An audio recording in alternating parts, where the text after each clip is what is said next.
चलिए,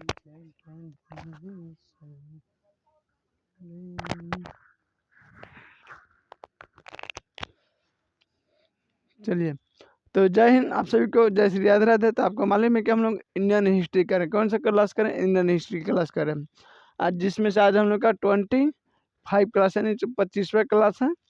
और इससे पहले हम लोग विदेशी आक्रमणकारी जो कि हम लोग पढ़ लिए कि नहीं, मैसेडोनिया के बारे में समय। तो आज हम लोग पढ़ने जा रहे हैं मौर्य वंश के। कौन बारे? मौर्य वंश के बारे में। ठीक है, चलिए हम लोग क्लास को स्टार्ट करते हैं। देखिए बाबू, मौर्य वंश के बारे में कई जानकारी जरूरत है। क्या है, रियल में था या नहीं था, इसके बारे में पूरा जानकारी है आपको। तो कहाँ कहाँ से इसका जानकारी मिलता है? तो पहले का जो है इसका पूरा तात्विक स्रोत है। क्या है? पूरा तात्विक स्रोत है, जिसमें हम यहाँ पर लिख दें कि पूरा तात्विक स्रोत आपको देखने को मिलेगा। ठीक है, और कहाँ कहाँ से अभिलेख? तो जूनागढ़ अभिलेख आपको देखने को मिलेगा, जहाँ से ये लिखा है कि मौर्य वंश के बारे में। फिर आपको शाहगौर का अभिलेख, जो कि आपको यूपी में पड़ता है, गोरखपुर में। ठीक है, यहाँ से भी क्या है, ये बात लिखा है कि मौर्य वंश था इस पर, माने उनका शासन था।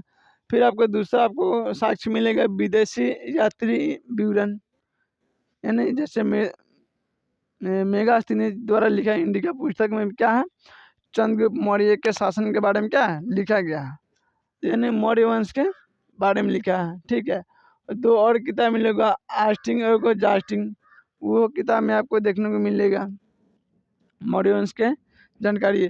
फिर आपको मिलेगा साहित्य स्रोत, जिसमें सबसे बड़ा साहित्य स्रोत आपको कौटिल्य यानी चाणक्य के द्वारा लिखा गया अर्थशास्त्र है, उसमें भी जानकारी आपको देखने को मिलेगा। फिर जम्मू कश्मीर के इतिहास में आपको देखिए राजतरंगिणी कलहन द्वारा लिखा गया, उसमें भी आपको मौर्य वंश के जो कि चर्चा का उल्लेखित किया गया। बस में तो चलिए, उसके बाद आप देखिएगा कि बौद्ध धर्म में भी लिखा है, बौद्ध ग्रंथ में, जैन ग्रंथ में भी लिखा है, बहुत सारे साक्ष्य इनको है। फिर विशाख दत्त द्वारा लिखा मुद्रा राक्षस, उसमें भी है।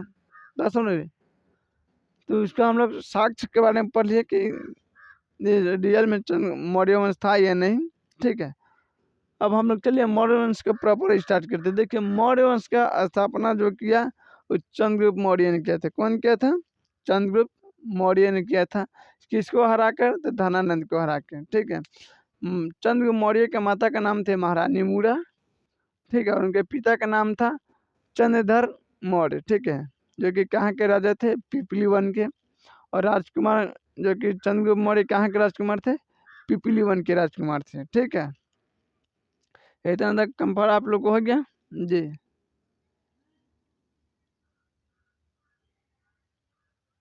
अरे क्या हो गया, बोला गया था। ठीक है, तो चंद्रगुप्त मौर्य के इतना बड़ा जानकारी हो गया कि चंद्रगुप्त मौर्य के माता का नाम क्या था? महारानी मूरा। पिता का नाम क्या था? चंद्रधर। ठीक है, देखिए चंद्रगुप्त मौर्य का शिक्षा जो मिला था, कहाँ मिला था? तक्षशिला विश्वविद्यालय से उन्होंने क्या कहता है, शिक्षा उन्होंने ग्रहण की थी। ठीक है, विशाख दत्त की पुस्तक है, जिसमें मुद्रा राक्षक में नंद वंश के पतन तथा मौर्य वंश के उदय के बारे में लिखा है। क्या लिखा है? जो मुद्रा राक्षस जो पुस्तक है, उसमें नंद वंश के पतन यानी उसका खत्म होने का, यानी अब डूब रहा है डेंगी अब, और मौर्य वंश के नाम के डेंगी क्या है? उदय हो रहा है। बात समझ नहीं आ रहा? तो किस में लिखा है? मुद्रा राक्षस में लिखा है। और इसके अनुसार जो कि चाणक्य के सहयोग से धनानंद को कौन हरा दिया? चंद्रगुप्त मौर्य ने धनानंद को अंध कर दिया। और धनानंद के एक बहन थी जिसका नाम था दुर्धरा, उसको प्रेम किससे हो गया? यानी प्यार कर लीजिए, मोहब्बत कहिए, इश्क कहिए, जो कहिए, बाकी नहीं। देखिए सबका अलग अलग होता है, कभी इस पर हम आपको बना देंगे वीडियो। ठीक है, कि मोहब्बत, इश्क, प्रेम, प्यार, ये सब क्या है। ठीक है, तो क्या है कि आपको दुर्धरा से प्रेम हो गया चंद्रगुप्त मौर्य का। चंद्रगुप्त मौर्य से किसका प्रेम हो गया? दुर्धरा को। और दुर्धरा किससे ब्याह कर ली? चंद्रगुप्त मौर्य से। और उन्हीं का पुत्र आपको देखने को मिलेगा बिंदुसार। बस आ रहा कि नहीं आ रहा? तो दुर्धरा से ब्याह कर लिया। लेकिन जब चंद्रगुप्त मौर्य मगध का शासक बना, तब यूनानी जो कि आक्रमण जो कि सिकंदर का सेनापति शाह सेल्यूकस निकेटर क्या हुआ, मगध पर आक्रमण किया, यानी चंद्रगुप्त मौर्य पर आक्रमण किया और उसको लगा कि जीत लेगा, लेकिन उसको पता नहीं था कि यहाँ बिहार में कैसन को आदमी आता क्या हो जाता है, शेर। बात समझ आ रहा है। तो शाह सेल्यूकस क्या चंद्रगुप्त मौर्य पर जो कि अति किया, आक्रमण किया, और उस युद्ध में चंद्रगुप्त मौर्य क्या हुए, जीत गया, और शाह सेल्यूकस निकेटर क्या हुआ, हार गया।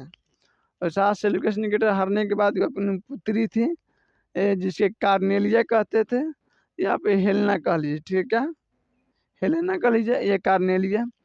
तो क्या हुआ, उनका ब्याह किससे करवा दिया गया, चंद्रगुप्त मौर्य से करवा दिया गया, ठीक है। और दहेज में क्या क्या मिला था, तो उस समय के समझ लीजिए अफगानिस्तान, ईरान, इराक सब क्या था, दहेज में चंद्रगुप्त मौर्य को मिला था, जिसमें आपको एरेशिया देखने को मिलेगा, आराकोसिया देखने को मिलेगा, डिडोसिया देखने को मिलेगा, पेरिस, पेमाइया, गंधार, मकरान, हेरात, ये सब क्षेत्र जो है क्या मिलेगा आपको देखने को मिले। देखिए यहाँ एरिस हो गया, आपको आराकोसिया हो गया, जेडोसिया हो गया, पेरिस हो गया, पेमाइया हो गया, कंधार, मकरान और यहाँ हेरात।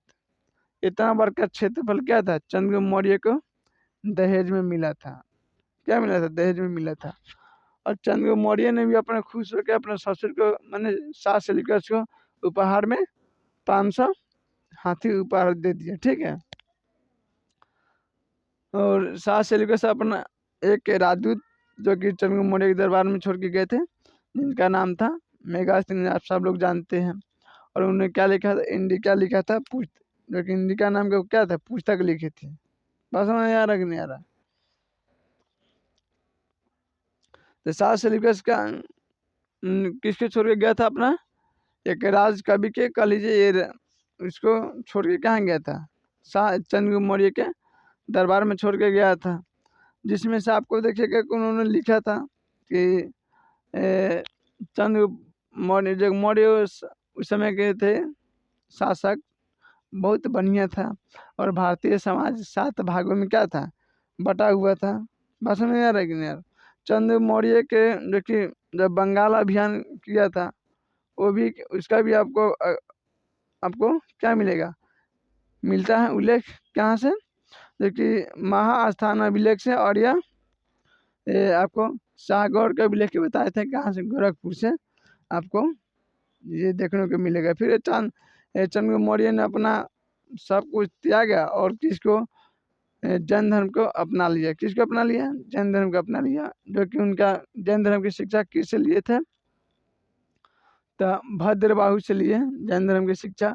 और जब मगध में अकाल पड़ा 12 साल के लिए, तो कहाँ चले गए, अपने गुरु के साथ यानी भद्रबाहु के साथ कर्नाटक चले गए, और वहीं जाके 268 ईसा पूर्व में क्या हुआ, संलेखना विधि से उन्होंने अपना शरीर को त्याग दिया, ठीक है। तो चलिए आज तक हम लोग क्लास इतना ही तक रहते हैं, फिर हम लोग नेक्स्ट क्लास में पढ़ेंगे। अभी तो इतिहास शुरू हुआ है, ठीक है। तो जय हिंद, जय श्री राधे। तो फिर हम लोग मिलते हैं अगले नेक्स्ट क्लास में, तब तक आप लोग बने रहिए।